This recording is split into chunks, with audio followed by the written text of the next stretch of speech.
तर सहज मी ग्रंथ चाळत असताना म्हणजे doctor Babasaheb Ambedkar writing and speeches तर 20वा व्हॉल्यूम चाळत असताना मला अचानक 464 पेज क्रमांकावरती एक पेज दिसलं. व्हॉल्यूम क्रमांक 20. तिथे नुसता एक पेज आहे आणि त्या पेजवरती पेजच्या वरच्या भागावरती असं लिहिलेलं आहे की परमपूज्य डॉक्टर बाबासाहेब आंबेडकर यांच्या क्रांतीची दिशादर्शक सूत्रे, आणि 4 सूत्रे त्या पेजवरती दिलेली आहे. कुठलं एक्सप्लेनेशन नाही, काही नाही. त्याचा संदर्भ दिला त्यांनी BC कांबळेच्या चरित्रखंडाचा 20व्या खंडामध्ये आहे. तर त्याच्यामध्ये तो लिहितो. सहज माझ्या मनात आले की टॉकमध्ये हाच विषय का घेऊ नये, त्यामुळे हा विषय मी चूज केला. तर त्यामध्ये 4 सूत्र दिलेले आहेत. माझ्या परीने मी त्याला इलॅबोरेट करण्याचा प्रयत्न केला.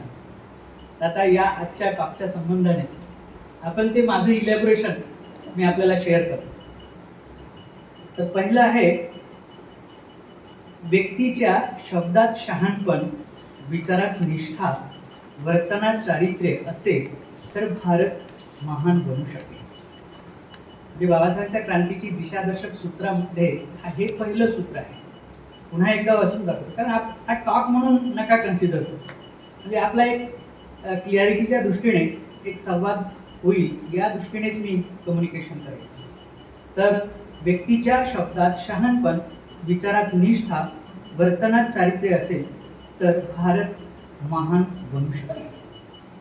दुसरं सूत्र आहे, मनुष्य बनावयाचे असेल तर स्वतःशी कठोर शिस्तीने वागले पाहिजे. स्वतःशी कठोर शिस्तीने वागले पाहिजे, हे दुसरं सूत्र आहे. तिसरं सूत्र आहे, सत्य हे सत्य म्हणूनच ओळखले पाहिजे व असत्य हे असत्य म्हणूनच ओळखले पाहिजे, हे तिसरं सूत्र आहे. आणि चौथं सूत्र आहे, धर्म मनुष्याकरता आहे, मनुष्य धर्माकरता नाही. तर त्या पेजवरती अशी ही बाबासाहेबांच्या क्रांतीची दिशादर्शक सूत्रे म्हणून ही 4 सूत्रे दिलेली आहेत. आता यातले प्रत्येक सूत्र आपण मी माझ्या परीने जसं इलॅबोरेट केलं तसं मी शेअर करत आहे. तर सर्वप्रथम क्रांतीचा अर्थ आपण लक्षात घेऊया. तर क्रांती म्हणजे गुणात्मक बदल, कोणत्याही क्षेत्रातला गुणात्मक बदल, क्वालिटेटिव्ह ट्रान्सफॉर्मेशन, हा क्रांती या शब्दाचा अर्थ आपण लक्षात. इथे बाबासाहेबांच्या क्रांतीच्या अनुषंगाने आपण असं म्हणू शकतो की व्यक्ती व समाज किंवा व्यक्ती ज्या व्यवस्थेमध्ये राहतो त्या व्यवस्थेमधील गुणात्मक बदल, गुणात्मक परिवर्तन, हा बाबासाहेबांच्या क्रांतीचा मुख्य. आपल्याला माहिती आहे की जगामध्ये मानव जातीला उत्कृष्ट स्थितीमध्ये नेण्यासाठी अनेक थोर पुरुष आणि स्त्रियांनी संघर्ष केलेला आहे. अशाच सर्व जगातील थोर पुरुष यांच्या नभांगणातील आपल्या तेजाने तेजस्वीपणे तळपणारा तारा म्हणजे डॉक्टर बाबासाहेब आंबेडकर, हे आपल्या सगळ्यांना माहिती आहे. मग ही बाबासाहेबांची ही जी क्रांती आहे तर ती त्या दिशेने विचार करत असताना बाबासाहेबांनी त्यांच्या स्वतःच्या कार्यकर्तृत्वाने आधुनिक जगाला एक संदेश दिलेला आहे, एक दिशा दिलेली आहे त्यांच्या कार्यकर्तृत्वातून. ती ही की आधुनिक मनुष्याने आणि आधुनिक समाजाने इथून पुढे कोणत्या दिशेने वाटचाल करावी, कोणत्या दिशेने वाटचाल केली पाहिजे, याचं त्यांनी त्यांच्या कार्यकर्तृत्वातून दिग्दर्शन केलेलं आहे आणि जगाला दाखवून दिले की मनुष्याची पुढील वाटचाल कशी असावी. तर अशा प्रकारे आपण बघूया पहिलं सूत्र. आपल्याला माहिती आहे की बाबासाहेबांची क्रांती आपण नेहमी ऐकतो, वाचतो की बाबासाहेबांची क्रांती आपल्या अंडरस्टँडिंग करता मी काही शब्दरचना कन्सिडर केलेली आहे. आपण असं म्हणतो की बाबासाहेबांची क्रांती ही आत्मसन्मानाची क्रांती आहे. बाबासाहेबांची क्रांती ही मुक्तीची क्रांती आहे, मनुष्याच्या पुनर्रचनेची क्रांती आहे. तो ज्या व्यवस्थेत राहतो त्याची पुनर्रचना करण्याची ती क्रांती आहे. सोप्या भाषेमध्ये आपण सतत असं म्हणतो की समाजामध्ये उत्कृष्ट असा परिवर्तन आणण्याची ती क्रांती आहे. आणि या अनुषंगाने त्याला पूरक ठरणाऱ्या इतर बाबी ज्या आहेत, राजकीय असतील, शैक्षणिक असतील, अशा प्रकारे आर्थिक असतील, या संबंध गोष्टी त्याला पूरक ठरणाऱ्या यामध्ये सुद्धा परिवर्तन घडवून आणणारी ही बाबासाहेबांची क्रांती आहे. मग बाबासाहेबांच्या क्रांतीला लक्षात घेताना या संबंध गोष्टींना कन्सिडर करून आपण त्याकडे पाहिलं पाहिजे. तर अशा प्रकारे ही बाबासाहेबांची क्रांती एकूण जगाच्या पुनर्रचनेची क्रांती आहे असं मला सुचवायचं आहे. आणि मग आपल्या परिप्रेक्षामध्ये आपण ही कन्सिडर करत असताना भारताला एक उत्कृष्ट राष्ट्र बनवण्याच्या दृष्टीने म्हणजे वाटचाल करणे हा त्या क्रांतीचा एक महत्त्वपूर्ण भाग आहे. मी इथे केवळ आपण बौद्धांपुरतं विचार करूया असा माझा इथे सांगण्याचा किंवा शेअर करण्याचा उद्देश आहे. आपली भूमिका अत्यंत व्यापक आहे, अशा पद्धतीने मी प्रयत्न करतोय की हे आपण लक्षात घेऊया की आपली भूमिका खूप व्यापक आहे. आपली देशपातळीवरची भूमिका आत्ता आपण कन्सिडर करूया. बाबासाहेबांच्या त्याही पुढे म्हटले की आपण जगाचा सुद्धा उद्धार करू शकतो, पण तेवढ्या पुढे आपल्याला आता जायचं नाही. तर पहिलं सूत्र आपण लक्षात घेऊ. असं म्हटलेलं आहे की व्यक्तीच्या शब्दात शहाणपण, विचारात निष्ठा आणि वर्तनात चारित्र्य. त्याचा आपण पहिला मुद्दा लक्षात घेऊया की शब्दात शहाणपण, व्यक्तीच्या शब्दात शहाणपण. आपण आता शब्द हे सोपे आहेत, आपण अनेकदा वापरतो हे शब्द. आपण एखाद्या व्यक्तीला शहाणा म्हणतो, तर शहाणा हा शब्द कानावर पडल्यानंतर जनमानसामध्ये समाजामध्ये त्याच्या निरनिराळ्या प्रकारे आकलन केल्या जाते किंवा निरनिराळ्या पद्धतीने ते बोलल्या जाते. एखाद्या व्यक्तीचं लग्न झालं तर आमच्या खेडे भागामध्ये म्हणतात की आता हा शहाणा घरचा मुख्य आहे. घर चालवणारा जो व्यक्ती असेल, प्रमुख असेल, तर त्याला आपण शहाणा म्हणतो. शहाण्याला विचार असं म्हणतो, नाही का? मुलगी वयात आली तर आपण तुझी शहाणी झालेली आहे, आता हिचं लग्न करून टाका. तसा शहाणा हा शब्द वेगवेगळ्या पद्धतीने आपण वापरतो. पण आता इथे जो शहाणा शब्द आहे तर तो नेमका काय आहे आपल्याला जाणून घेतलं पाहिजे. जे शहाणा शब्दात शहाणपण म्हणजे शहाण्या व्यक्तीच्या शब्दात शहाणपण असू शकेल, तर मग या जगामध्ये शहाणा कोण आहे हा प्रश्न आपल्याला पडला पाहिजे. आणि हे जाणूनही घेण्याचा आपण प्रयत्न केला पाहिजे की खरोखर शहाणा कोण आहे. तर याचं अतिशय समर्पक उत्तर असं आहे की ज्याने सत्याचा साक्षात्कार केलेला आहे तो शहाणा आहे. ज्याने सत्याचा साक्षात्कार केलेला आहे तो शहाणा आहे, तो सुज्ञ आहे. म्हणजे अनेक शब्द वापरले जातात, जसे महामंगलसूत्रामध्ये पंडित शब्द वापरला, असे जे शब्द वापरले जातात तर ते या अर्थाने वापरले जातात. शहाणा ज्याने मुक्ती किंवा सत्याचा साक्षात्कार केलेला आहे तो शहाणा. पण आता या वाक्याने आपली समज काही सुस्पष्ट होत नाही का. हा खूप जनरलाइज स्टेटमेंट आहे आणि खूप मोठा स्टेटमेंट आहे, खूप आशयाचा स्टेटमेंट आहे, वाक्य आहे. त्याला प्रचंड मोठा आशय आहे. म्हणून आता आपण आपल्या पातळीवर प्रयत्न करूया की या वाक्याला आपण कसं समजू शकतो ना. आपल्यासाठी शहाणपण म्हणजे नेमकं काय, त्यासाठी मी काही शब्दरचना केली आहे.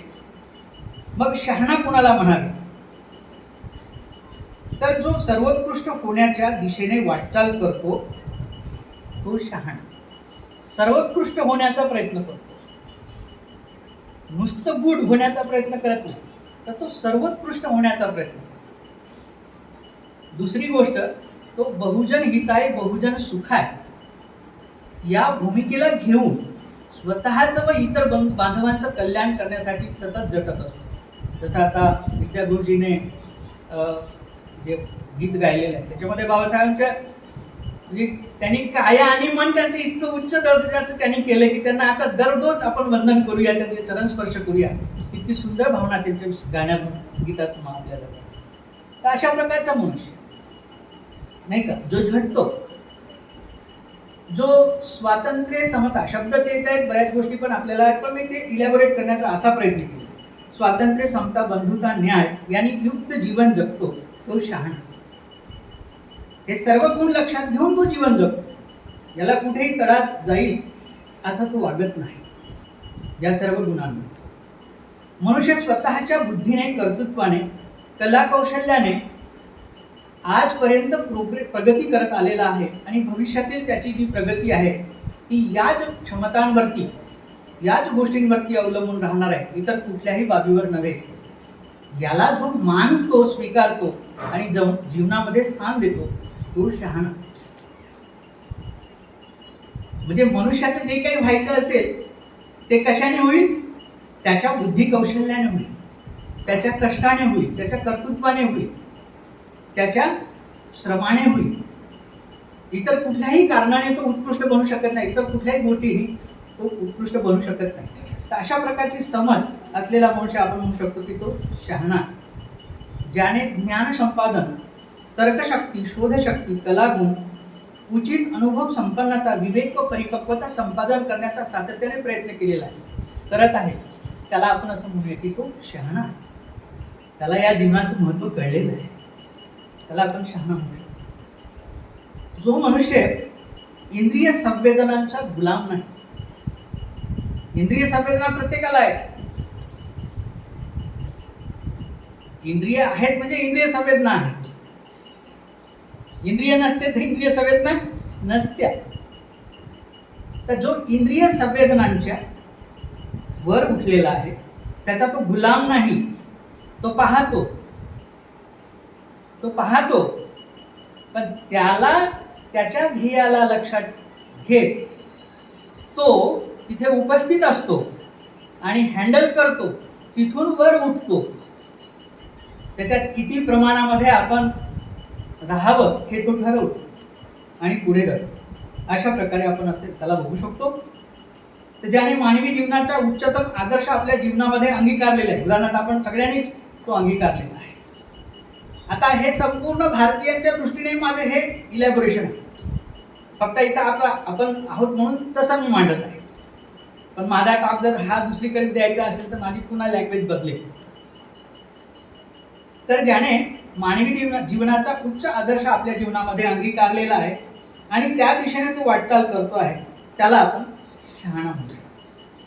जो परिस्थितीचा दास झालेला नाही, जो रूढीग्रस्त नाही. परिस्थितीचा दास झाला नाही म्हणजे याचा अर्थ असा की आता आम्ही आता सांगितलं ताईने की मी भंडारा जिल्ह्यातून आलो. मराठवाड्यात जवळपास आता 41 वर्ष मी आहे, 41 इयर्स. आम्हाला अक्षरशः शाळेमध्ये कधी कधी जेवायला पण जाताना जेवण पण नसायचं. त्या परिस्थितीतून आम्ही पुढे आलो. म्हणजे कोणी कल्पनाच करणार नाही ज्यांनी मला लहानपणी बघितलं असेल तर मी अशा उच्च पदाला जाईल. इथे मला काय सुचवायचं आहे की जो परिस्थितीचा दास नाही, त्या परिस्थितीला भेदून छेदून तो प्रगती करतो, पुढे जातो, संघर्ष करतो, तिथे हात टेकत नाही. या अर्थाने मी म्हणतो परिस्थितीचा दास झाला तो रूढीग्रस्त नाही. ज्याच्या विचाराची ज्योत विझली नाही तो शहाणा. जो दैववादी दृष्टिकोन ज्याने त्यागलेला आहे, स्वतंत्र बुद्धी, कार्यकारण भाव विचारात जो घेतो, जो भेदभाव करत नाही. माझ्या प्रत्येक शब्दाकडे लक्ष द्या कृपा करून. जो भेदभाव करत नाही जीवनामध्ये कुणाशीही वागताना, घरी किंवा बाहेर, जो भेदभाव करत नाही, पक्षपात करत नाही, मानवतावादी दृष्टिकोन ठेवून सर्वांशी संवेदनशीलपणे वागतो तो शहाणा. जो प्रतिकूल लोकमताला घाबरत नाही, असं वागून सुद्धा त्याच्याविषयी चुकीच्या संकल्पना, चुकीच्या अफवा जर पसरवल्या जात असतील तरी त्याला तो जुमानत नाही. संत तुकारामाचा एक अभंग आहे, सत्य असत्याशी मन केले ग्वाही, मानी येले नाही बहुमत. खूप लोक म्हणत असतील तरी मला ते मान्य नाही, कारण सत्य हे वेगळं आहे. खूप लोक त्याविषयी बोलतात म्हणून ते सत्य असू शकत नाही. अशा प्रकारे सत्याची कास धरणारा तो शहाणा. अशा शहाण्या मनुष्याच्या बोलण्यामध्ये किंवा शब्दामध्ये शहाणपण असते. या स्वरूपाच्या व्यक्तीच्या आणि निश्चितच मग अशा व्यक्तीचा मानवतावादी दृष्टिकोन, त्याचा विवेक, परिपक्वता व उत्कृष्ट समज व त्याचा आचरणात्मक अनुभव या सर्व गोष्टीमुळे, त्यांनी अनुभवलेला सापेक्ष सत्य या सर्व गोष्टीमुळे त्याच्या शब्दाला वजन आलेलं असते, धार आलेली असते, ताकद आलेली असते. त्यालाच आपण म्हणतो शब्दात शहाणपण आहे. त्याच्याने माणसं बदलतात, समाज बदलतो, जीवन बदलतो, खूप सुंदर असे परिवर्तन घडून येतात. एवढी ताकद त्या शब्दांमध्ये असते. त्याचं बोलणं केवळ पोकळ पांडित्य नसते. म्हणजे कधी कधी आपण पाहतो ना अंतर्मन आणि अभिव्यक्ती याच्यात खूप तफावत असते, तसं त्याचं नसतं. या सगळ्यातून त्याला जी त्यांच्या शब्दाला ताकद आलेली असते आणि ते शब्द प्रभावशाली, परिणामकारक, काळजात घर करणारे आणि हृदयाचा ठाव घेणारे असतात. योग्यतम मानवी संपर्क घडवून आणू शकतात. आपण मानव याच्यामध्ये आपण बघू थोडंसं, पण मानवी संपर्क हा मनुष्याला, जसं बाबासाहेबांनी आपल्याशी संपर्क केला त्यांच्या उभ्या आयुष्यामध्ये आणि आपलं जीवन बदललं, अशी गोष्ट घडते मानवी संपर्कात. मनुष्याचा असा उत्कृष्ट दिशेने विकास होतो तो मानवी संपर्कात. तर अशा व्यक्तीच्या शब्दांमध्ये शहाणपण असतं आणि म्हणून अशा प्रकारे त्याचं व्यक्तिमत्व, अनुभव आणि समज यातून जे काही शहाणपण त्या शब्दामध्ये असतं, तर असे जर व्यक्ती आपण भारतभर जर मोठ्या प्रमाणामध्ये जर झाले किंवा आपल्याला असे माणसं निर्माण करण्याच्या प्रक्रिया आपल्याला राबवता आल्या, तर अशी सगळी माणसं मग भारताला महान बनवते.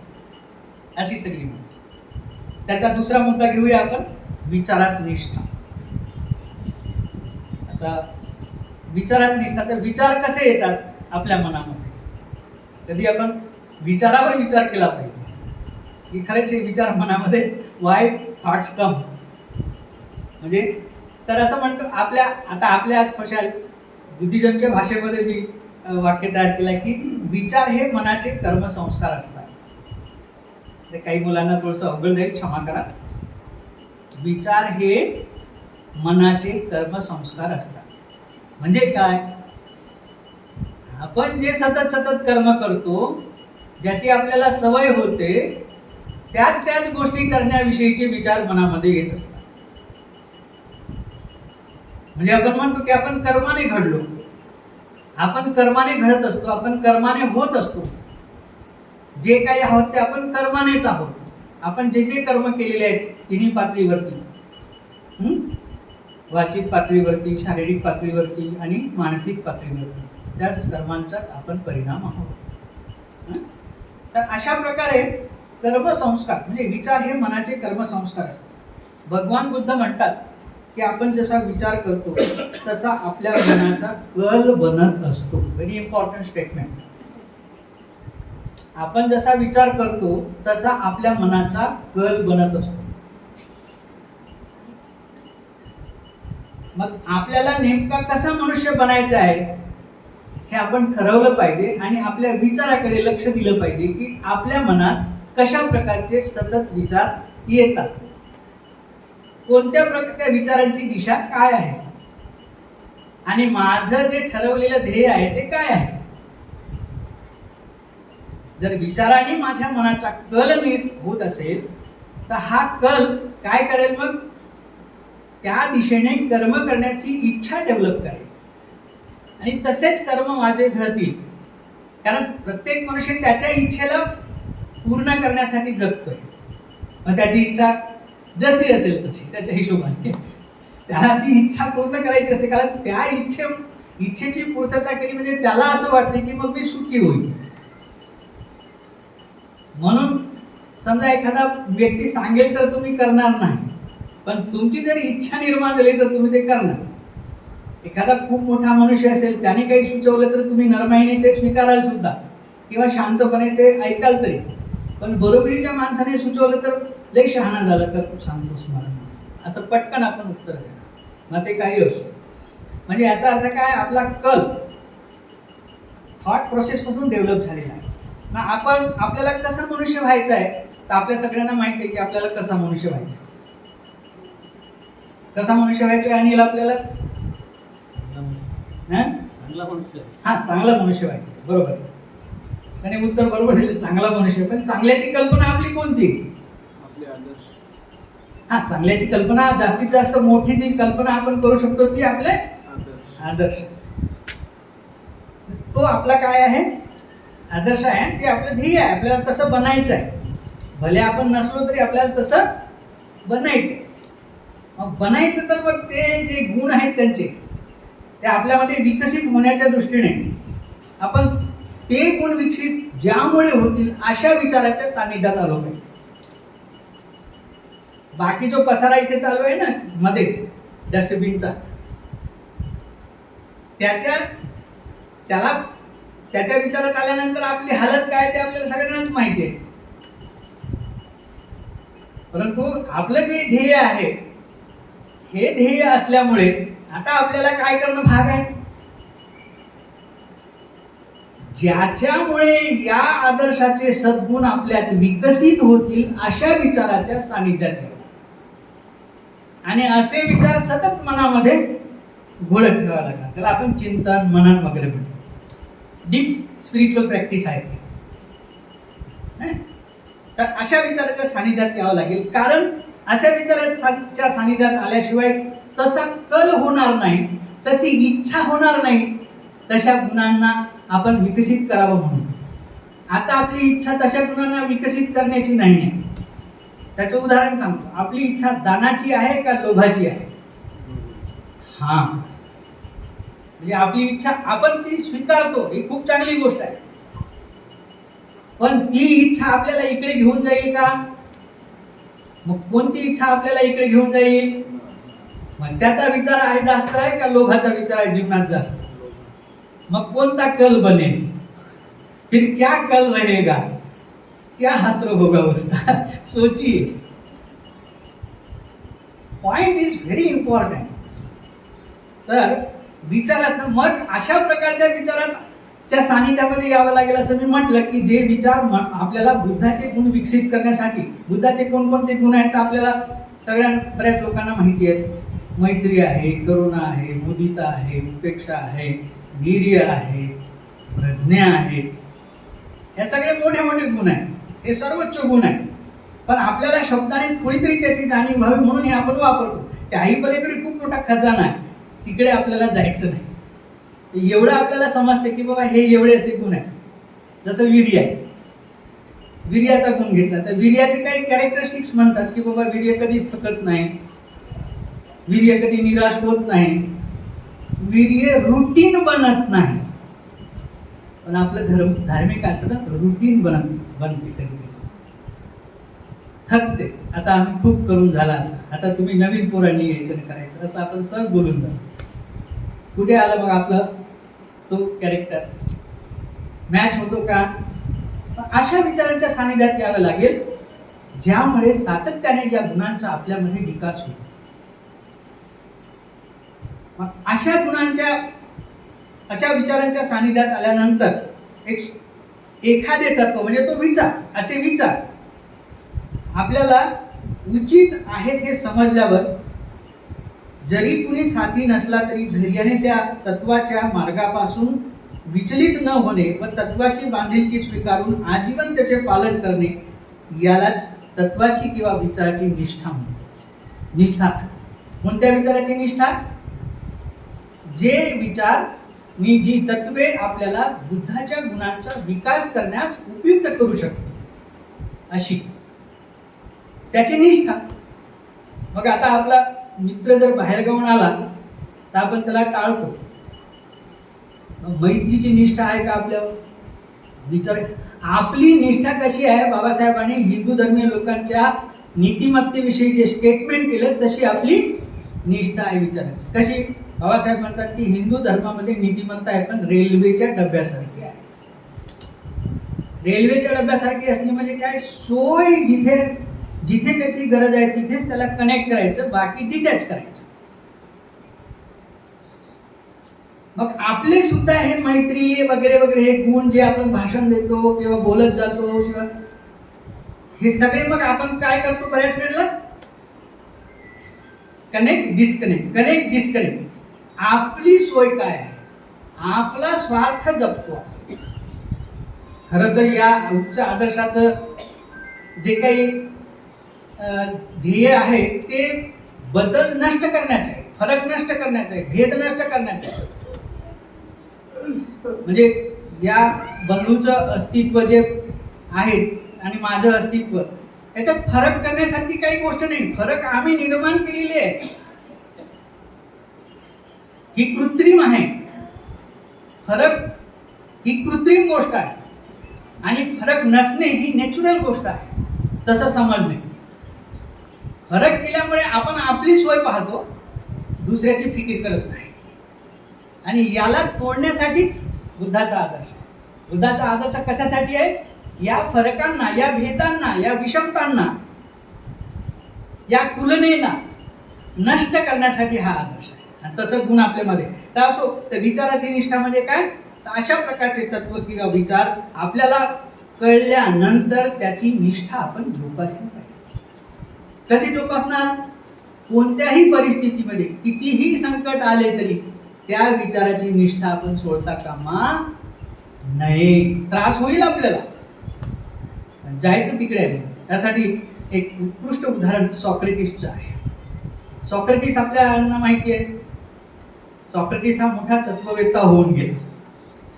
आणि सॉक्रेटिस त्याच्या काळामध्ये तत्कालीन लोकांना, तरुणांना चांगल्या जीवनाच्या दिशेने घेऊन जाण्यासाठी तो प्रबोधन करत असे, सांगत असे की जीवनामध्ये असं असलं पाहिजे, व्यवस्था अशा असल्या पाहिजे.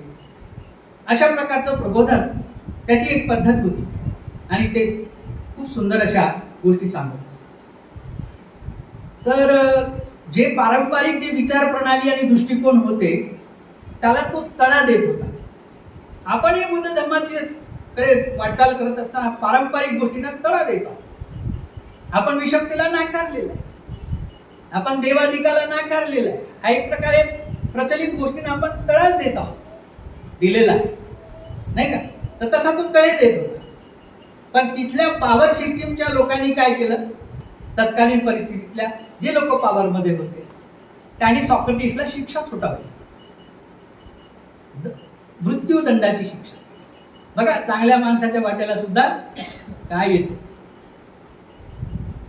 चांगल्या माणसाच्या वाट्याला सुद्धा काय येते. त्याचा छोटा छटाक करून आपला सगळ्यांचा थोडाफार असतो. तर सॉक्रेटिसला मृत्यूदंडाची शिक्षा देण्यात आली. त्याला हेमलॉक नावाचं विष देण्यात आलं. हेमलॉक नावाचं विष, त्या विषाचं नाव आहे हेमलॉक. आणि तो विष दिला तरी मग त्याने शिक्षा थोपवल्या. मग तो काय, आता जरी तो उत्कृष्ट आणि उच्च दर्जाचा मानव असला तिथे, तर म्हणजे काय हरकत नाही बा, तुम्ही आता शिक्षा दिलं, माझ्यावर काही पर्यायच नाही आहे दुसरा, आता मी स्वीकारतो ती शिक्षा. त्याने आटापिटा केला नाही, आकांड तांडव केलं नाही, रडला मुसला काहीच नाही, तक्रार सुद्धा केली नाही, ती शिक्षा स्वीकारली आणि आनंदाने तो विषाचा पेला विष पेला. आणि तो जागृत असता असं, म्हणजे ती वेदना होती, इथून वेदना सुरू होते त्या विषयाने खालून, आणि तो ती वेदना अशी चळत चळत मग मृत्यू होतो. असे ते हेमलॉक नावाचं विषय मेला, जागृती. तो सॉक्रेटिस तुम्हाला माहिती आहे की नाही, एक एक 2-2 दिवस मेडिटेटिव्ह स्टेटमध्ये जसाला तसा राहत असे. बसला तर बसलेलाच, उभा तो ऊन वारा यो, पाऊस यो, काही त्याला सत्याचा काही ना काहीतरी साक्षात्कार झाला असावा. तो काही उगाच, कारण सत्याचा एक मोठा महामार्ग आहे, त्या दिशेने अनेक लोकांची मेंटल स्टेट आहे. कधी ती आपल्याला माहीत होते, कधी होत नाही, ती त्याला माहिती असते. त्याला ते जीवनाचं रहस्य माहीत होतं, मृत्यू काय आहे, मृत्यू काय चीज आहे, जीवन काय आहे. बाकीच्यांना माहीत नव्हतं, कळत नव्हतं. आपली सुद्धा बौद्धांची लँग्वेज तशीच आहे. बुद्ध म्हणतात मृत्यूवर विजय पाहायचा, आपली मृत्यूच्या पलीकडे जायचं. अर्थात ती खूप मोठी गोष्ट आहे, ती सोडून द्या. पण विचारांची, त्याच्या विचारांची निष्ठा, यासाठी उदाहरण मला द्यावंसं वाटतं की कशी परिस्थिती आली त्याच्यावर आपण असतं तो काय केलं असतं. लेकरा बाळांचा विचार केला असता, आपल्या घरच्यांचा विचार केला असता, त्यांचं कसं होईल. त्याच्यापेक्षा आपण मी माझे विचार मागे घेतो असं पटकन म्हटलं असतं आपण. आपली ही हालत आहे, आपली ही. तर आपली जी परिस्थिती आहे ती विचारांची निष्ठा नाही, ती विचारांची सोय आहे. आपण जे विचार स्वीकारले ती आपली निष्ठा कमी, सोय जास्त आहे. निष्ठा कमी, सोय जास्त आहे. आणि मग रेल्वेच्या डब्याप्रमाणे आपण सोयीप्रमाणे ती गोष्ट करत असतो आयुष्यामध्ये. मात्र इथे बाबासाहेबांच्या क्रांतीला यशस्वी करणाऱ्या लोकांनी काय काय करायला पाहिजे, कसे असले पाहिजे ते लोक, विचारांचे निष्ठेवान, पक्के. आणि अशा प्रकारे विचारांची निष्ठा असणारी माणसं खरंच मग या भारताचं सोनं करतील की नाही.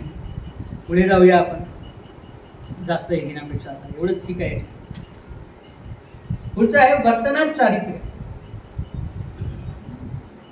वर्तनामध्ये चारित्र्य, बऱ्याच गोष्टी माहिती आहेत, ऐकलेल्या आहेत तुम्ही.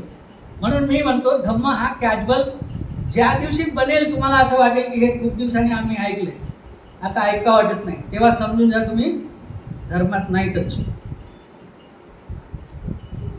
तेव्हा समजून जा तुम्ही धर्म तुमच्या जवळ फटकलेलाच नाही आहे.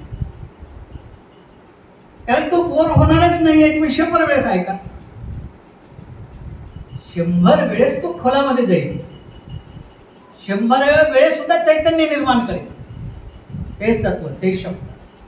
तुम्ही त्याला कसं ग्रहण कराल त्याच्यावर. त्याचा वर्तनात चारित्र्य.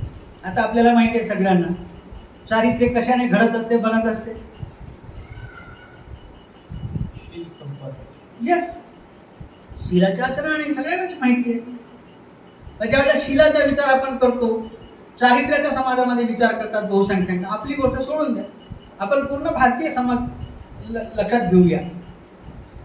तर विचार करताना काय विचार करतात, म्हणजे आपल्या अंडरस्टँडिंग करता समजण्यासाठी मी म्हणतो की स्त्री पुरुष विवाहित असतील तर ते जोडीदार एकमेकाशी एकनिष्ठ असणे, त्याला चारित्र्यवान म्हणतात समाजामध्ये. म्हणजे लैंगिक अर्थाने, लैंगिक ते संबंध. पण मला सांगा, ती एकच गोष्ट आहे का जी चारित्र्य ठरवते. तुम्ही कोणाला फसवलं, मग ते सुद्धा ते इक्वलच आहे किंवा कुणाला तुम्ही म्हणजे तुम्ही नुकसान केलं, फसवलं, कठोर बोलला, किलिंग केली, तर ते सुद्धा काय आहे, ते सुद्धा तेवढेच इक्वल ऍक्ट आहे. आपल्याला ते वाटते का, आपल्याला ते वाटत नाही. म्हणजे आपली शिलाविषयीची अंडरस्टँडिंग डीप नाही किंवा स्पष्ट नाही. त्या पद्धतीने आपण सहज कोणाला बनवून टाकतो. नाही मी इथे नाणीला नाहीच. मी समजा अनिलला फोन केला तर आपण काय म्हणतो, अनिल काय म्हणणार, उभे माझ्या मागे लागतात काय की इकडे सोडा तिकडे सोडा. नाही मी फलाण्या ठिकाणी तिकडे तेलगावला गेलेलो आहे, असं आपण सहज बोलून जातो. काय आहे, काय चारित्र्य आहे. मग असा जर बारीक विचार केला चारित्र्याविषयी, तर मग काय आपल्याला आढळून येईल, घाम फुटेल, घाम धरून. माझं थोडस पेनेट्रेटिव्ह होत आहे, पण असं मला मुद्दाम ते तसं करायचं. कारण मला कॅज्युअल गोष्टी मला स्वतःला आवडत नाहीत आणि त्या माझ्या लोकांना सुद्धा कॅज्युअल मला द्यायला आवडत नाही. मग आमचे मित्र मंजूर होते, ज्या ताईंनी सांगितले की दीर्घकाळ ते आम्ही सोबत राहिलेलो आहे, तर ते गमतीने म्हणायचे, तू माझी पाठ खाजवणे, मी तुझी पाठ खाजवतो, म्हणजे झालं. आपण एकमेकाला कुरवाळतो आणि जे पेनेट्रेटिव्ह, जे सत्याकडे घेऊन जाण्याची जी मित्रता आहे ती आपण करत नाही. राग येऊ द्या, काही येऊ द्या, सत्याकडे त्याला घेऊन जावंच लागेल. लेकराला असं हाणून आपल्याला का अभ्यास केला नाहीस म्हणून, का त्याच्यावर प्रेम नसते, प्रेम असते ना, आणि तरी का मग हाणतो तर सुधारावा, त्याचं भलं व्हावं, त्याला उत्कृष्ट अवस्थेमध्ये मी पाहावं, हाच उद्देश असतो ना. तर चारित्र्याचा मुद्दा होत आहे. मला जे म्हणायचं आहे की चारित्र्याविषयी आपल्याला तेवढी स्पष्टता अनेक लोकांमध्ये, जरी भली आपल्याला आली असली तरी इतर बंधू बांधवांमध्ये ती नाही. संस्काराचा जेव्हा विषय येतो तेव्हा हिंदू लोक त्यांच्या मुलांवर कशाचे संस्कार करतात, तुम्ही चेक करा ना, सर्वे करा. बुद्धिजमसाठी भरपूर काम करायला वाव आहे. आपण चेक केलं तर ते लहान मुलांना देवळात घेऊन जातात, फुलं व्हायला सांगतात, मोठ्याच्या पाया पडायला सांगतात. ते कधीच सांगत नाही की चोरी करू नये, ते कधीच सांगत नाही की हिंसा करू नये, ते कधीच सांगत नाही की खोटे बोलू नये. संस्कार कोणते करायले, हा देवाचे मोठे माणसं आले त्याचे पाया पडायचे. बाई असली की पदर घ्यायचं, भले तिच्या मनामध्ये किती द्वेष असतो पण दाखवणार सज्जन, माफ करा.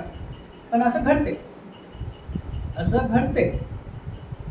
म्हणजे संस्कार नावाच्या गोष्टीने दुसऱ्याच गोष्टी समाजामध्ये भारताच्या परिप्रेक्षामध्ये चालू आहेत, पण खऱ्या अर्थाने दसशील किंवा पंचशील हे चारित्र्य ठरवणारे घटक आहेत, आपल्याला माहिती आहे. आणि या दसशिलाच्या अनुषंगाने, दसशिलाच्या आचरणाने, जसं उद्या गोष्टी म्हटल्या की आपण चारित्र्य म्हणतो. दसशील हे आपल्या अंतर्मनाचे निदर्शक आहेत. आपल्या आतमध्ये काय आहे, कधी कधी आपण ते लपवतो, बाहेर वेगळं आणि आतमध्ये वेगळं असतं, तो भाग सोडून दे.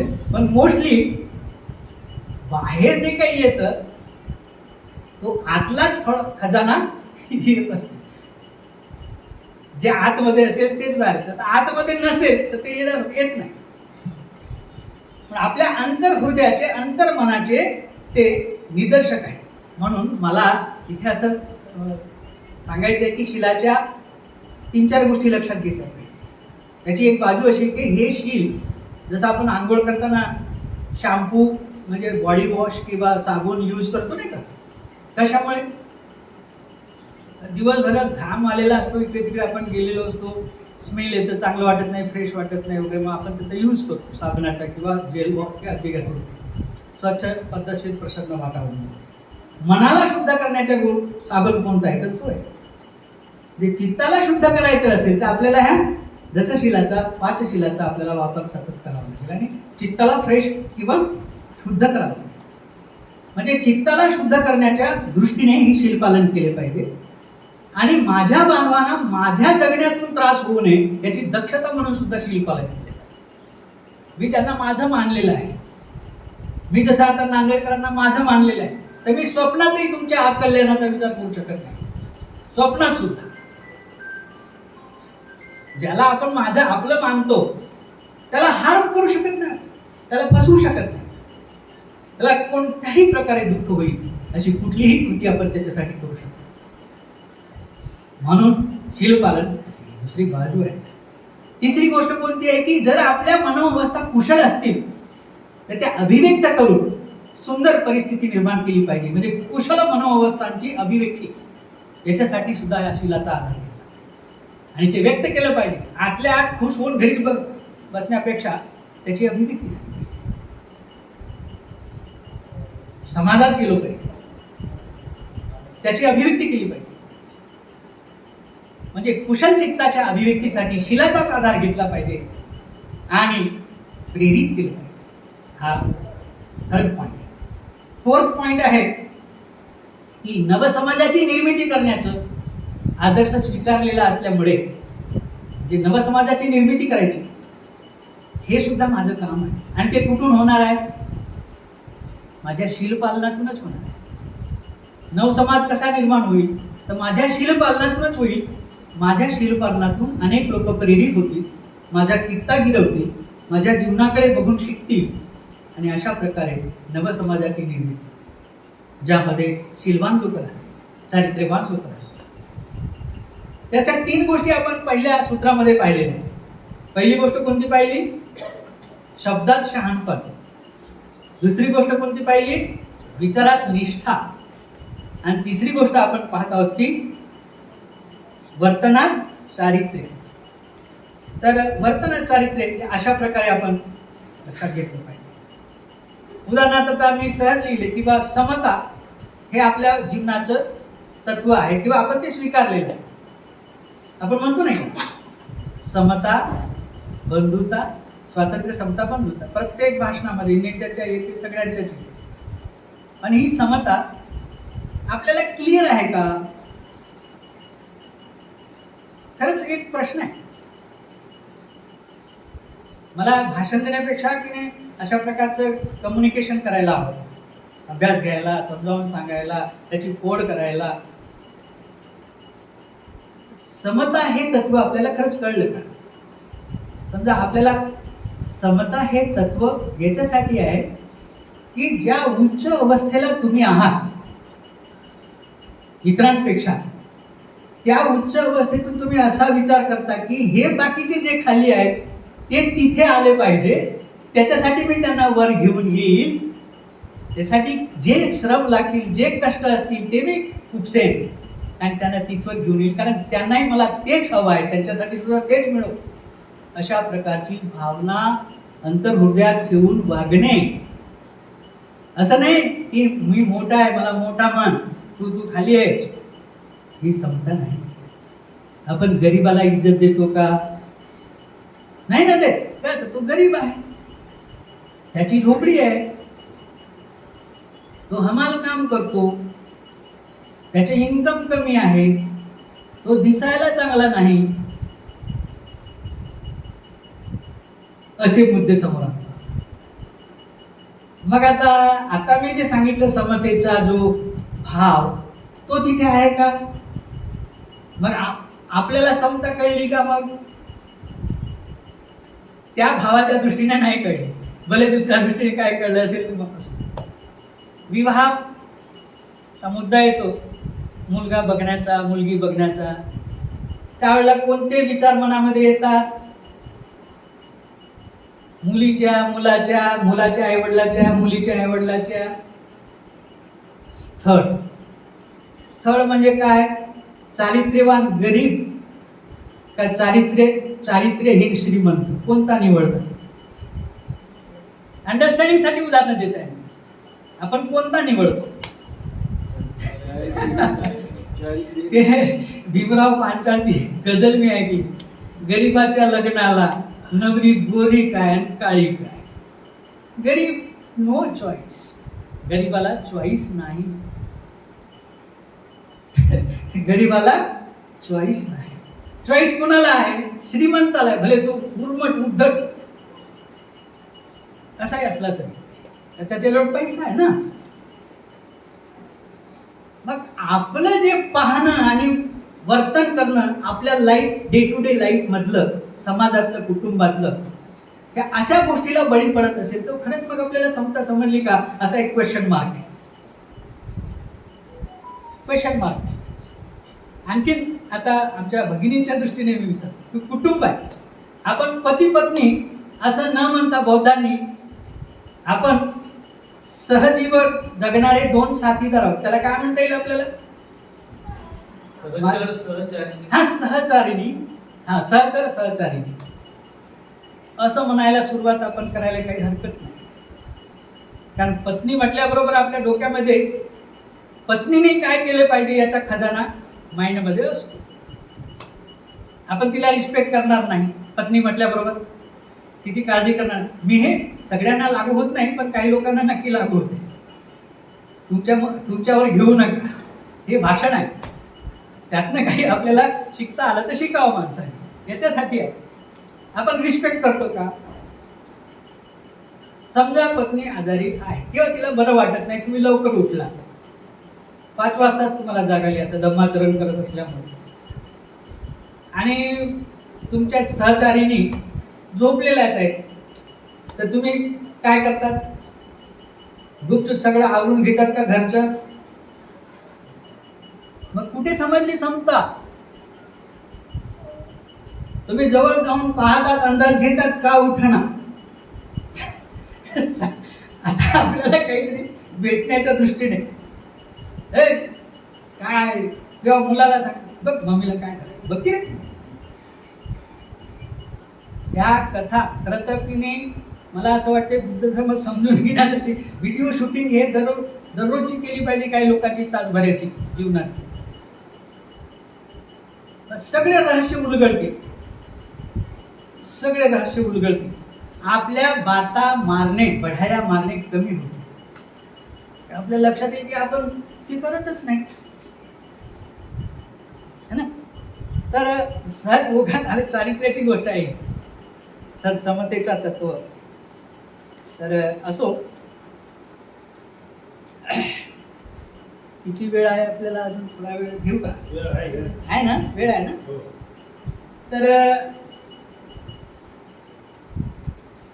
आणखी तुम्हाला समजण्यासारख्या भाषेमध्ये भ्रष्टाचार, व्यभिचार, धोकेबाजी, हेकेखोरी, ईर्षाळू वृत्ती, हेकेखोरी, गर्विष्ठपणा अशा प्रकारच्या ज्या वृत्ती दिसतात लोकांमध्ये, त्या सुद्धा समतेच्या विरोधात आहेत. हे आपल्याला समजते का? त्याने तुम्हाला आपलं मानलंच नाही ना, म्हणून तर तुम्हाला लुबाडू लागला ना. एखादा मनुष्य दुसऱ्या माणसाला म्हणतो तुम्हाला काम करके देता 5,000 रुपये लगेच. म्हणजे काय झालं? त्याने समता मांडली का?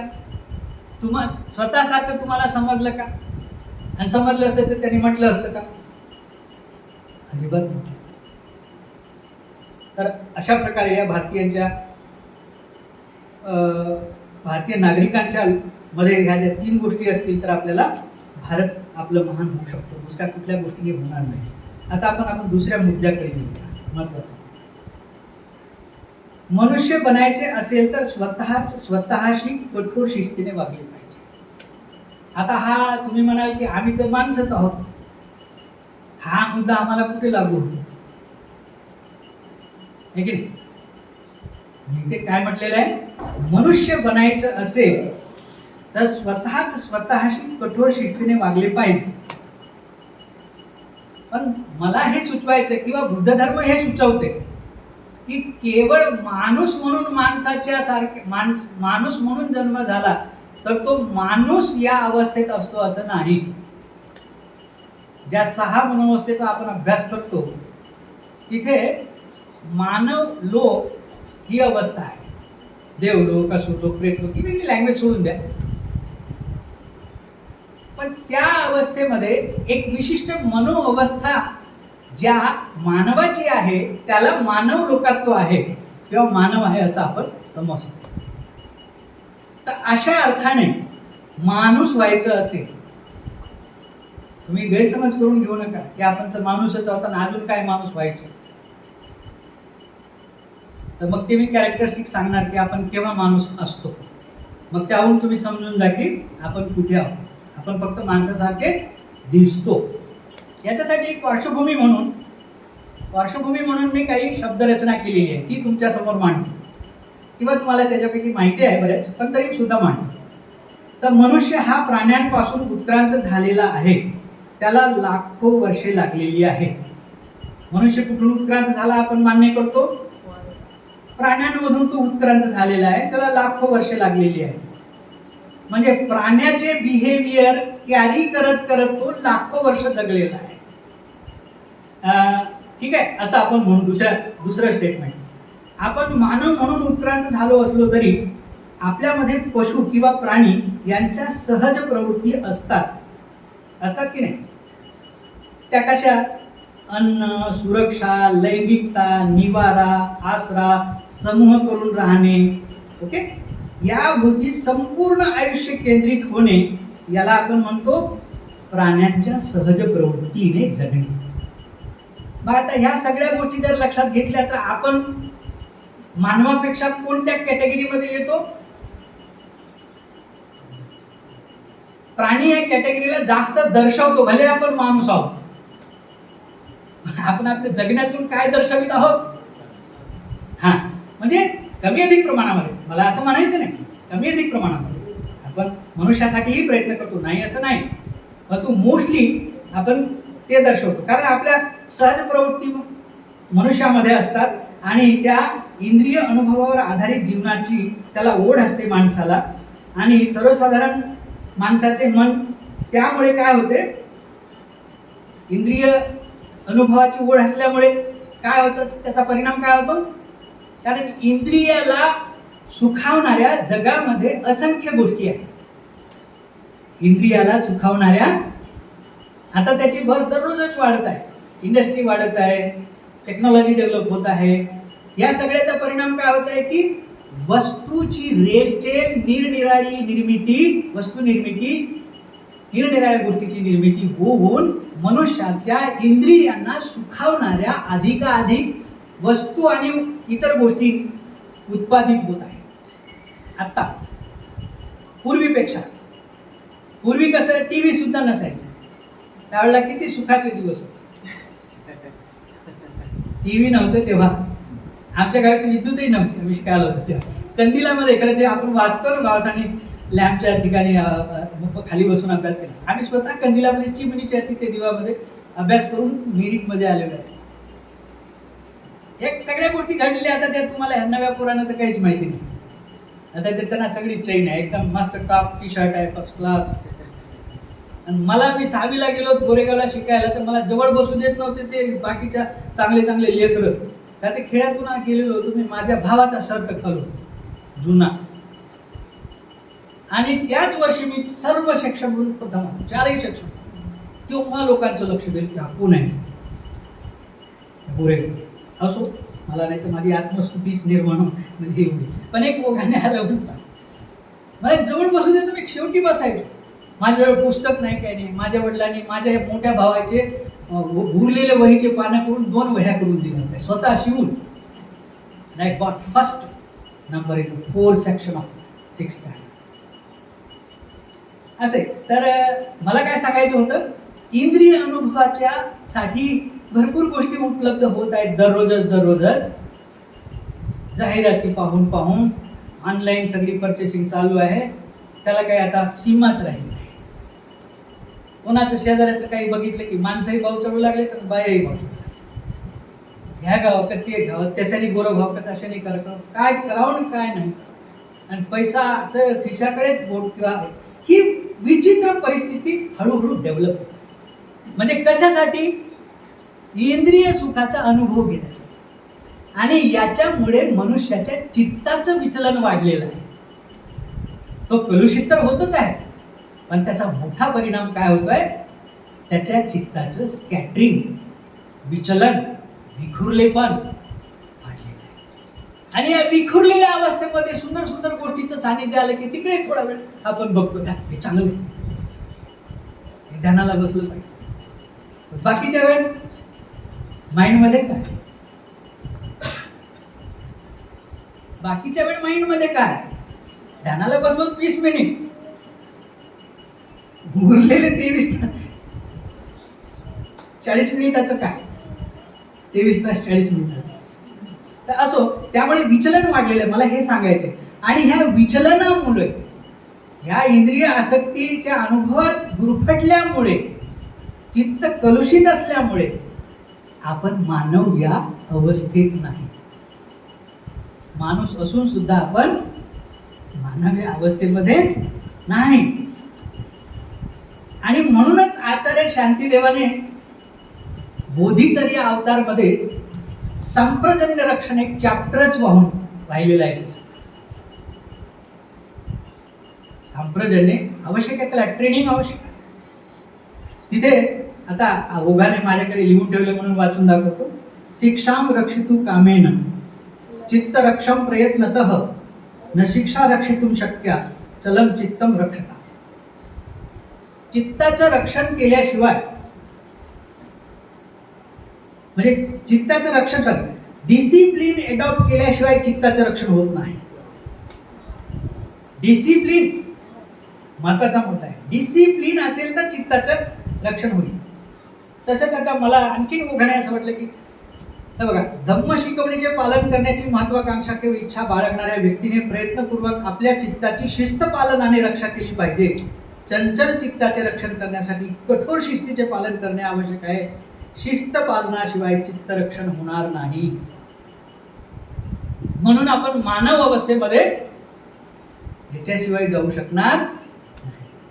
बुद्ध सुद्धा म्हणतात, धम्मपदातली एक गाथा निवडली, त्याच्यामध्ये बघा असं आहे, मी ही म्हणजे माझ्या प्रॅक्टिसमध्ये घेत असतो बऱ्याच वेळा.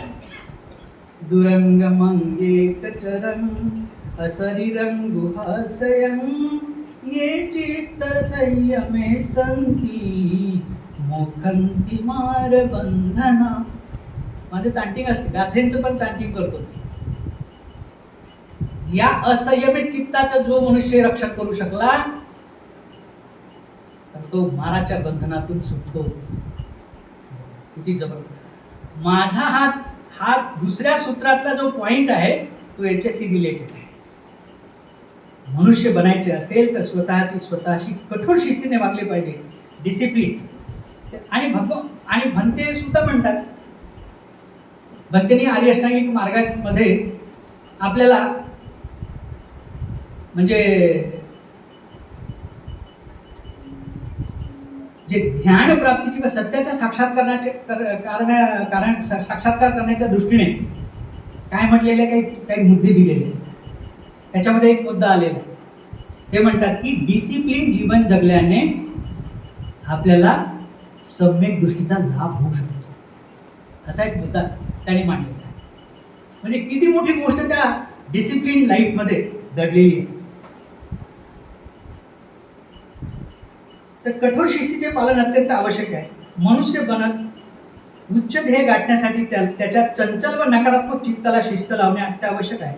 याच गरजेतून बुद्धाच्या काळामध्ये विनयाचे नियम अस्तित्वात आले. विनयाचे नियम का अस्तित्वात आले? त्याचं कारण हेच, म्हणजे गंभीरपणे आचरण करणाऱ्यांसाठी सुद्धा विनयाचे नियम कशामुळे आहे? कारण चित्ताला, हे तर म्हटलेलं आहे, चित्ताला दुरंगमं एकचरंग अशरीरं गुहा असेल, ज्याचा पत्ता लागत नाही असा चित्त आहे. अंग पत्ता नाही लागत त्याचा, तो घडीकच कुठे राहील आणि कुठे जाईल, गुहा असा चित्त आहे. त्या चित्ताचं संयम. तर त्या दृष्टीने चंचलतेवर आणि नकारात्मकतेवर मात करण्यासाठी शिस्तीचं पालन करून आपल्याला त्याला सरळ करावं लागेल. आता महत्त्वाचा मुद्दा मी आपल्याला सांगतोय इथे, की मग आपण मनुष्य केव्हा आहोत असं समजायचं. उत्सुकता लागून असेल ना खरोखर. आता आपण 2 डोळे 2 हात पाय आहेत वगैरे असे आहोत म्हणून आपण मनुष्य आहोत असं आपण समजायला काही कारण नाही. कारण कमीत कमी बौद्ध लोकांनी तरी नाही. मनुष्य होण्यासाठी प्रयत्न करू आपण. आपली स्पिरिच्युअल लोकांची अंडरस्टँडिंग त्या दृष्टीने. तर मी 5 बाबी निवडलेल्या आहेत. ज्या 5 बाबी आपल्यामध्ये असतील तर आपण 100% समजावं की आपण मनुष्य आहोत. 5 गोष्टी. त्यातली पहिली गोष्ट आहे स्वजाणीव असणे. पाणी पिऊन.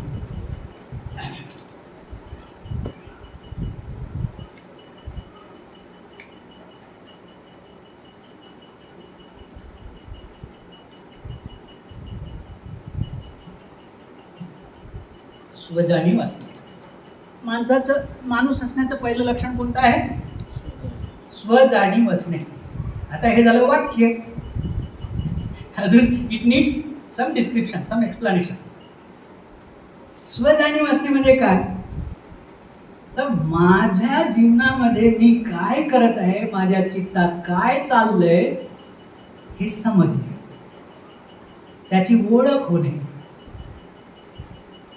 आणि ती ओळख करून करत असताना एका उच्च चांगल्या आदर्शाच्या अनुषंगाने त्याचं मूल्यांकन करू शकणे. बघा काय स्वजाणीव म्हणजे काय? माझं काय चालू आहे, माझ्या चित्ताचं काय चालू आहे, कोणता विचार घोळत आहे माझ्या मनात, का घोळत आहे, आणि त्या विचाराला धरून मी वाहत आहे का, मी जीवनात करत आहे का. मला ही जी मनोअवस्था, मनातले जे जे काही विचार आणि भावना ज्या निर्माण होऊ लागल्या सतत त्याला धरून मी वाहत आहे का, पडत आहे का, आणि हे पडणे योग्य आहे का, हे किती म्हणजे भयानक दिसतंय. अशा प्रकारची आपल्या स्वतःचीच ओळख करण्याची क्षमता, जाणीव, त्याला आपण स्वजाणीव. म्हणजे माइंड आहे तर विकार येणार, जाणार, चांगल्या गोष्टी येणार, जाणार. मी कुठे वाहवत चाललोय, माझा काय खेळ चालू आहे, अंतर हृदयाचा, माझ्या चित्ताचा, माझ्या त्याचा, हे समजणे, याला आपण म्हणूया स्वजाणीव असणे. आणि जर खरोखर ही स्वजाणीव जर निर्माण झाली तर मग आपण आपल्या संसारी जीवनाचा, आपल्या एकूणच जीवन जगण्याच्या पद्धतीचा, सवयीचा, दृष्टिकोनाचा, या सबंध गोष्टीचा विचार करू शकतो.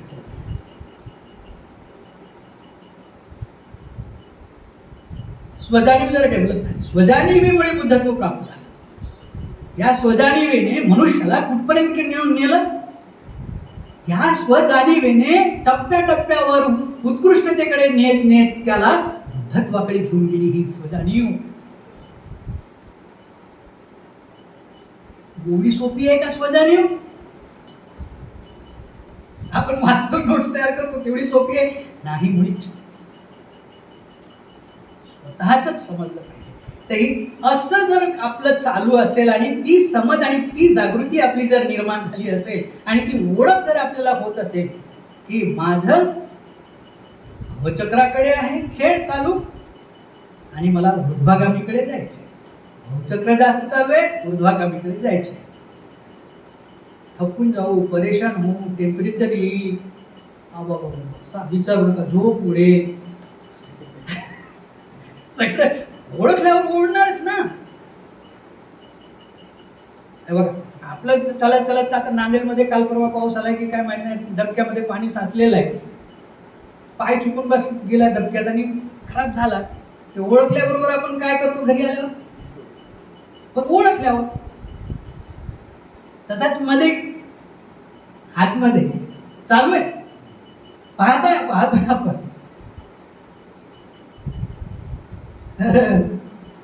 असे असो स्वजाणीव. मानवी संपर्क पहिली जी गोष्ट आहे ती स्वजाणीव असणे. दुसरी गोष्ट आहे मानवी संपर्क करू शकणे. मानवी संपर्क आम्ही तर दररोजच संपर्क करतो. आम्ही तर विद्यागोष्ठी संपर्क केला होता काल परवा, आम्ही तर फलाण्यासोबत संपर्क केला होता, त्यांच्याशी बोललो होतो, त्यांना माझ्या व्यथा सांगितल्या. हा मानवी संपर्क नाही. मानवी संपर्क तो जो बाबासाहेबांनी आपल्या समाजासोबत केला आणि विकासासाठी पेटवून उठलो होता. आपल्या स्थितीमध्ये सुधार आणण्यासाठी, आपल्या उच्चतम अवस्थेला प्राप्त करण्याच्या प्रेरणेसाठी, आपल्या उच्च अर्थाने विकासासाठी जो संपर्क होतो आणि तसंच घडून येतं त्याला आपण काय म्हणू? मानवी संपर्क. आपला थोडा वेळ मिळाला तर आपण कोणता संपर्क करतो? गडीवर थोडासा वेळ मिळाला तर मानव असण्याचे लक्षण आहेत का हे? मग आपण स्वतः काय प्रूव्ह करू लागलो? कुठली कॅटेगरी आपण दर्शवत आहोत? मला माफ करा, नाराज होऊ नका, ही टॉक आहे. मानव असण्याचे कोणतं मानवी संपर्क करता आला पाहिजे. बुद्धाने कोणता संपर्क केला? आणि बुद्धाने आर्य परिषद सुत्तामध्ये काय सांगितलं? त्यातलं एक वाक्य विद्यागोष्ठी मी व्यक्त करतो. त्यांनी काय सांगितलं की बाबा कशाविषयी चर्चा चालू आहे असं प्रश्न विचारल्यानंतर त्यामुळे तथागत भगवान बुद्ध आपल्याविषयी चर्चा चालू होती. हा छान छान, एक तर तशी तुमच्या चांगुलपणाविषयी उच्चत्वाविषयी चर्चा चालू ठेवा, धर्मचर्चा चालू ठेवा, नाही तर मौन राहा. टफ आहे, नाहीतर मौन राहा. तर मानवी संपर्क करू शकणे अशी गोष्ट आहे. एकतर बोलायचंच तुम्हाला तर त्या मनुष्याचं जीवन समृद्ध कसं होईल, त्याचं दुःख दूर कसं होईल, तो उत्साही कसा होईल, त्याला उत्तम जीवनाची प्रेरणा कशी मिळेल, तो जीवनात उत्कृष्ट करण्याकडे कसा वळेल, ह्याच्यासाठी बोललं पाहिजे. नाही तर बोलूच नाही. माणसाने आपलं स्वतःचे चिंतन करावं. असो. त्याच्यानंतर तिसरा जो गुण आहे तो बौद्धिकता, विचारशीलता व चिंतन या क्षमतांचा उपयोग करणे. काय सांगितलेलं आहे? बौद्धिक क्षमतांचा उपयोग करणे, विचारशीलतेचा उपयोग करणे, चिंतनशीलतेचा अर्थात त्याचं रूप त्याच्यातच आहे. या क्षमतांचा उपयोग करणे. करतो का आपण? हो करतो ना, पण ती परिपूर्ण करण्याची गोष्ट आहे किंवा त्याच्यामध्ये निष्णात व्हायची, परिपूर्ण व्हायची, प्रोग्रेस करायसाठी भरपूर वाव आहे. मग आपल्याला जर लोकांना जर आपल्याला मदतच करायची आहे, समजा या बाळाला आज कळलं माझ्या टॉक मधून, तर तो उद्या सायंटिस्ट झाला पाहिजे आणि शास्त्रज्ञ होऊन आपल्या समाजासमोर एक उदाहरण बनलं पाहिजे की हा मुलगा म्हणजे श्रम केल्याने काय बनू शकतो आणि त्याच्या बुद्धीचा वापर केला आहे. आम्ही औरंगाबादला असताना आमचे 2-3 मित्र ध्यान मस्त करायचे, सगळे धार्मिक कामामध्ये इन्व्हॉल्वमेंट त्याची खूप सुंदर होती, ॲप्रिशिएबल. पण मी आणि म्हणजे मंजूर प्रामुख्याने ते विचार करायचे की ह्यांना नोकऱ्या नाहीत काय नाही, जगणार कसे पुढे. तर त्यांनी स्वतः उस्मानिया युनिव्हर्सिटीमध्ये ॲडमिशन MA इंग्लिश लिटरेचर झालं आणि यांनाही प्रेरणा देऊन यांना MSc ॲडमिशन घ्यायला लावलं आणि MSc झाले, दोघे प्रोफेसर झाले. म्हणजे ध्यानही करत होते व्यवस्थित, धर्मकार्यात सहभाग पण चांगला होता, विनयशील होते, चांगले होते. तरी कोणता विचार केला मंजुरांनी, हे खातील काय पुढे भविष्यात, हे कशावर जगतील. बघा कशी विजन असते. बौद्धिक क्षमतांचा वापर केल्यामुळे दोघेही पोटापाण्याला, आणि आता धर्मचर्य आहेत. हे तिकडे आमच्या गावाकडे मुद्दा कसा आहे, आम्हाला लोकांना मदत करायची तर नुसतं धर्म सांगून किंवा प्रवचन देऊन मदत होईल असं नाही. तुम्ही ज्ञान संपादन केलं पाहिजे उच्च दर्जाचं, आणि अनेक लोकांना त्या ज्ञानातून त्यांचं जीवन समृद्ध करण्यासाठी मदत केली पाहिजे. ही करू ना, ही मैत्री आहे. तुला धर्म याच्यासाठी ऐकायचे, लोकांना वाटते बुड्याबाड्यानेच धर्म ऐका.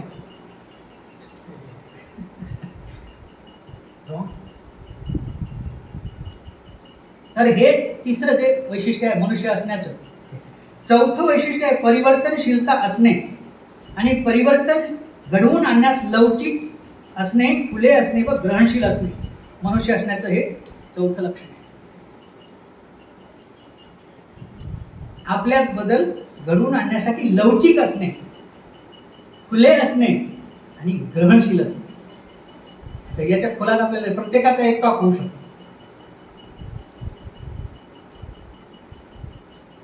परिवर्तनासाठी कुणी परिवर्तनासाठी आपल्याला सुचवलं, कुणी एखादी व्यक्तीने आपली चूक दाखवली तर आपण काय करतो, त्याच्या अंगावर धावून जातो, ते स्वीकारत नाही. असा मनुष्य या श्रेणीमध्ये येणार नाही. तो भले काही असेल ते असेल, बिचारा मग व्हॉट एव्हर ही मे. पाचवं जे वैशिष्ट्य आहे मनुष्य असण्याचं, ते त्याच्या हृदयामध्ये पुरुषार्थ किंवा सर्वोच्च ध्येय गाठण्याची प्रबळ इच्छा असणे. कठीण शब्द आहेत काही, पण ठीक आहे, काहींना कठीण, काहींना समजण्यासारखे पण आहे, नाही असं काय. पुरुषार्थ मनुष्याच्या जीवनामध्ये त्यांनी काय केलं पाहिजे, पुरुषार्थ प्राप्त केलं पाहिजे. पुरुषार्थ प्राप्त करणे म्हणजे काय, मानव जीवनामध्ये जे उत्कृष्ट गोष्ट आहे ती प्राप्त करण्यात केलं पाहिजे, त्याला पुरुषार्थ म्हणतात. पुरुषार्थ न करता मेला तरी तो पुन्हा जन्म कशासाठी घेईल, त्याच गोष्टीसाठी घेईल ज्या गोष्टी तो करत आलेला आहे. काय उपयोग, त्याचा काय उपयोग, विचार चिंतन करण्यासारखे मुद्दे पास करत आहे मी. पुरुषार्थ किंवा सर्वोच्च ध्येय गाठण्याची प्रबळ इच्छा असणे, आणि त्या इच्छेसमोर बाकीच्या गोष्टी दुय्यम असणे. जीवनातल्या त्या इच्छेसमोर बाकीच्या गोष्टी दुय्यम असणे, बायको सुद्धा दुय्यम असणे असं म्हणेल मी. तुम्ही आक्षेप घेऊ शकता याच्यावर.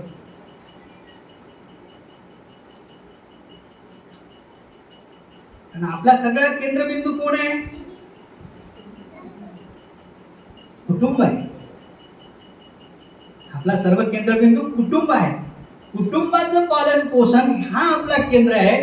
पुरुषार्थ हा आपला ध्येय नाही सध्या तरी. विद्या घोष, जास्त मॅचिंग कुठेच म्हणजे शिफ्ट कुठे आहे, आपली शिफ्ट आहे आपल्या कुटुंबाचं भलं करणे, इतकं आपल्याला समजले. तर सर्वोच्च ध्येय गाठण्याची प्रबळ इच्छाशक्ती असं म्हणतात की ती प्रबळ इच्छाशक्ती म्हणजे आता आपल्या धर्माच्या भाषेत सांगायची असली तर ती श्रोतापन्नाला असते. ही ही ही ही या लेवलची, त्या लेवलची मी सुचवत आहे. कारण तो तो त्या लेवलला जगातल्या कोणत्याही मोठ्या गोष्टीला जवळ न करता तो केवळ बुद्धत्वाकडे जाण्याचा प्रयत्न करतो. ही ती प्रबळ पुरुषार्थाची इच्छाशक्ती, खूप मोठी. वंडरफुल. असो, बापरे, 2च मुद्दे झाले माझे. तर वरील वैशिष्ट्यामुळे मानव हा मनुष्य लोकामध्ये असतो, आणि असा मानव, याचं उदाहरण द्यायचं झालं तर आपण बाबासाहेबांचं देऊ शकतो. ते त्याच्याही पुढे आहेत, पण उदाहरण देण्यासाठी मी म्हणतो. या सर्व वैशिष्ट्याने बाबासाहेब युक्त आहे. बाबासाहेब त्याही पुढे आहेत, मला पुन्हा पुन्हा सांगायचे, पण मला एक उदाहरण देण्यासाठी मी म्हणतो, आपल्याला पटकन समजतं. तेव्हा आपण मानव लोकामध्ये असतो.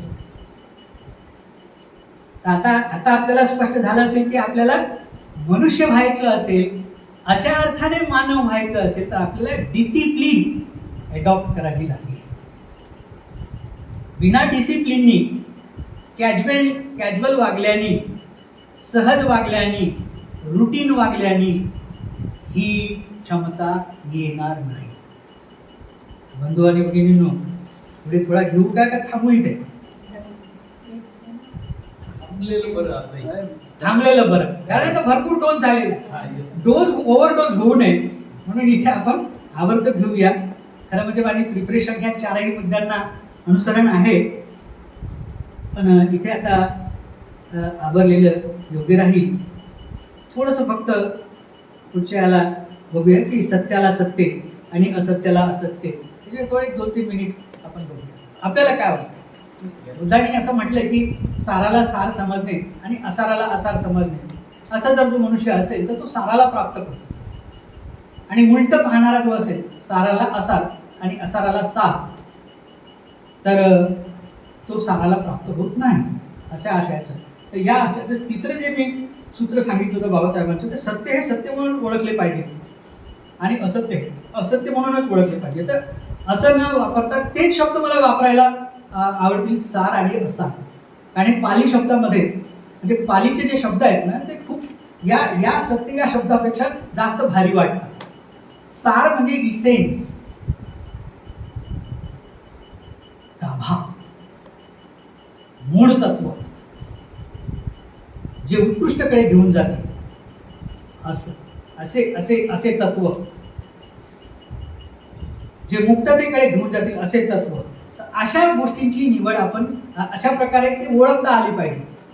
अर्थात 4 आरे सत्याच्या माध्यमातून ते तुम्ही ओळखू शकता, नाही का?